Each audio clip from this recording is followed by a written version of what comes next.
بسم اللہ الرحمن الرحیم۔ السلام علیکم۔ یو اے ای نے اسرائیل کو تسلیم کیا اپنے مفادات کے لیے۔ اسرائیل کو تسلیم کرنے سے پہلے یو اے ای نے امریکہ کے ساتھ ایک معاہدہ کیا جس میں امریکہ نے ڈونلڈ ٹرمپ نے F-35 طیارے یو اے ای کو سیل کرنے کا وعدہ کیا تھا۔ تو جب یو اے ای نے اسرائیل کو تسلیم کر لیا، اس کے بعد ان کی جو معاہدے ہیں اس پہ جب کام ہونا شروع ہوا تو یو اے ای نے ڈیمانڈ کی F-35 کی۔ تو امریکہ نے جب F-35 یو اے ای کو دینے کا اعلان کیا تو اسرائیل امریکہ کے مخالف ہو گیا، یعنی جو امریکہ اور اسرائیل ہیں ایک دوسرے کے مخالف ہو گئے۔ تو امریکہ جو ہے وہ بنا اسرائیل کی اجازت F-35 طیارے جو ہیں وہ یو اے ای کو سیل نہیں کر سکتا، کیونکہ F-35 جو طیارے ہیں وہ اسرائیل کے ہیں، اور اسرائیل کو یہ ڈر ہے کہ اگر ہم F-35 جو طیارے ہیں جو ایک ایڈوانس ٹیکنالوجی ہے، اب یو اے ای کو ہم اگر سیل کر دیتے ہیں تو یو اے ای کے پاس نہ اپنی فوج ہے، نہ اتنی طاقت ہے، نہ اتنی پاور ہے، نہ اتنی ان کی تیاری ہے کہ وہ ان کو اڑا سکیں یا کسی بھی ملک کے خلاف استعمال کر سکیں۔ تو انہیں یہ شک ہے کہ جو یو اے ای نے اسرائیل کو تسلیم کیا ہے اصل میں یہ اسرائیل سے ٹیکنالوجی لینا چاہتے ہیں۔ اس کے بعد وہ جو طیارے ہیں وہ پاکستان استعمال کر سکتا ہے، وہ چائنا استعمال کر سکتا ہے، وہ ایران استعمال کر سکتا ہے، وہ روس استعمال کر سکتا ہے۔ اب اسرائیل کو یہ ڈر ہے کہ پوری دنیا میں ہمارا جو سب سے بڑا دشمن ہے وہ پاکستان ہے، اور جو پاکستان ہے وہ اسرائیل کو پوری دنیا میں اپنا سب سے بڑا دشمن مانتا ہے۔ اسرائیل سوچتا ہے کہ اگر ہم نے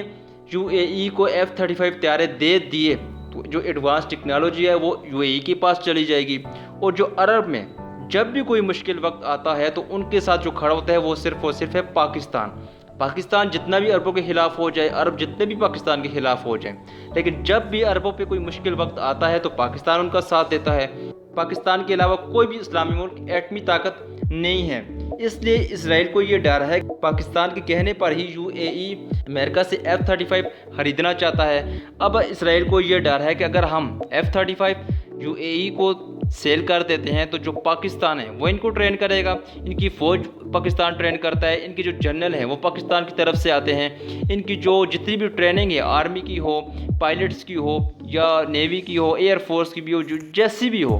جو ٹریننگ ہے مکمل ٹریننگ وہ دیتے ہیں پاکستان کے لوگ۔ تو پاکستان کے لوگ اگر ہمارے F-35 طیارے کو اڑا لیں گے تو جو ہماری جو ٹیکنالوجی ہے یہ پاکستان کے پاس چلی جائے گی، اور جو پاکستان کے پاس جو چیز ہاتھیں لگ جائے ایک بار تو پاکستان اس کی کاپی بھی بنا دیتا ہے، پاکستان اس سے اچھی اور ایڈوانس ٹیکنالوجی بھی اس سے آگے کی بنا لیتا ہے، لیکن پاکستان شو نہیں کرتا۔ اس وجہ سے اسرائیل نے انکار کر دیا کہ ہم یو اے ای کو F-35 سیل نہیں کریں گے۔ اب اس کے بعد یو اے ای نے امریکہ کو دھمکی دی کہ اگر آپ نے جو ہمارا معاہدہ ہوا ہے F-35 سیل کرنا ہے کہ جب ہم اسرائیل کو تسلیم کریں گے اس کے بعد امریکہ جو ہے وہ F-35 جو طیارے ہیں وہ یو اے ای کو سیل کرے گا۔ اگر آپ نے اپنا معاہدے پہ پورے نہ اترے تو ہم جو ہے وہ جو اسرائیل کو ہم نے تسلیم کیا ہے ہم اس سے پیچھے ہٹ جائیں گے۔ اب یہاں پہ اسرائیل کو یہ ڈر ہے کہ اگر